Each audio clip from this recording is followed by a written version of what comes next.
This is how we ride. This is how we do. Ladies and gentlemen, we are here today, and we have an opinion on a NASCAR topic. Now, Hailie Deegan is joining Thor Sport Racing for pivotal NASCAR Truck Series season. There's a bunch of articles in here. There's a little announcement by her. And I'll tell you what. I came across this video initially right here where it's talking about Larry McReynolds takes aim at Hailie Deegan and doesn't sugarcoat thoughts on her future.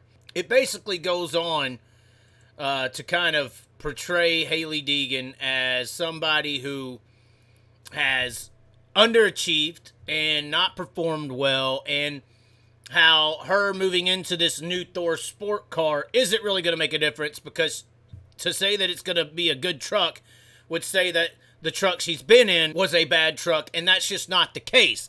The truck she was in was a good truck. Her teammate outperformed her on a regular basis. It shows that here. And even the 17 car, which is kind of a hitter's car, they throw a hitter in, and that car has won twice. It won on the dirt at Knoxville, and it won in Nashville. So it's protruding a very negative outlook on this move, and I mean, how can you say that the truck she's going to is any better? Now, what's very interesting here is we have to understand what NASCAR is. Now, some of you caught my interview with Carson Hocevar, and in that conversation with Hocevar, we actually referenced, or I did, Kyle Larson. He got brought up somehow, and I was like, you got to think about it. How much do these cars matter?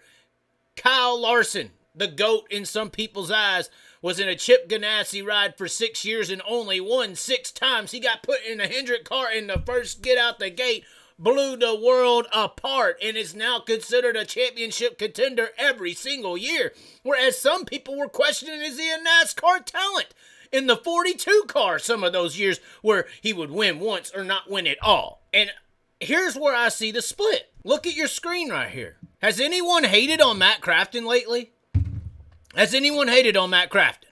There are so many race car drivers that are underperforming their potential, but you never hear about them. Now, this is a situation in NASCAR where cars can't control how good you finish. But at the end of the day, I think this is an unfair judgment on Hailie Deegan.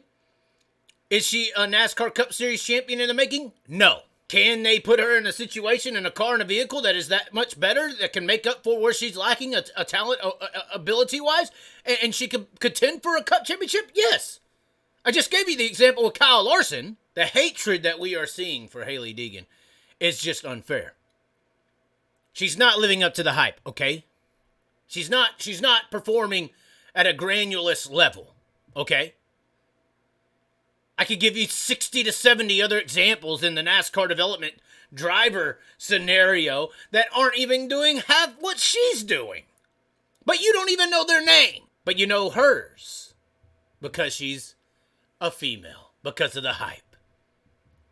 Now, if you're Hailie Deegan, you got to accept this. This is what you knew it was going to come. This is how it's going to be. If you're going to be hyped up to be the next best thing, the next intimidator, and then you don't perform to that level, you got to be willing to benefit from that hype, and then you got to endure that slander. This is what it's all about, being on the front stage, being up there shooting the free throws when everyone's watching.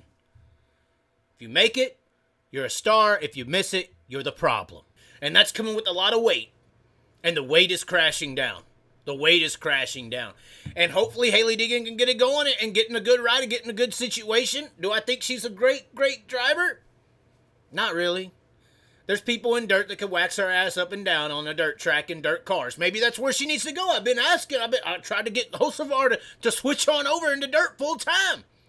On dirt, you can make up for the car. On asphalt, you're screwed. You get in that car and you ride along. You ain't driving those cars, you're riding in them. Kyle Larson rode in Chip Ganassi's 42 for 6 years, only had 6 wins. Then he got into a Hendrick car and he rode to his performance. Now, he is a great driver, but I'm just saying, this is how much equipment can dictate your performance on the racetrack in NASCAR. Just quit that career move. Get you a super late model or a 410 sprint car. Come over here to the dirt. We're racing for $1 million at Eldora. We're racing for all this money. We got us a chasing the late models now. Just quit that damn shit. Don't even worry about these cars needing to make up for this or that. You just come over to where you can race, and then we'll see what you got.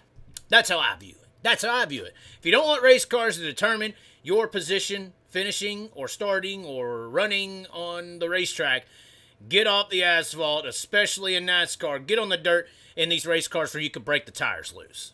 Let's go ice skating at 150 at Eldora. See how you do. Car can't save you then. And it sure as hell can't make up for you.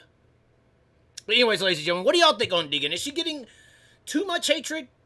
I feel that way. Is she getting too much hatred? I feel like she is. I feel like she is. Like, comment, share the video, and above all, subscribe. We will catch you next time. This is how we ride, this is how we do. Riding mud, sliding up higher in the groove. Don't give a damn.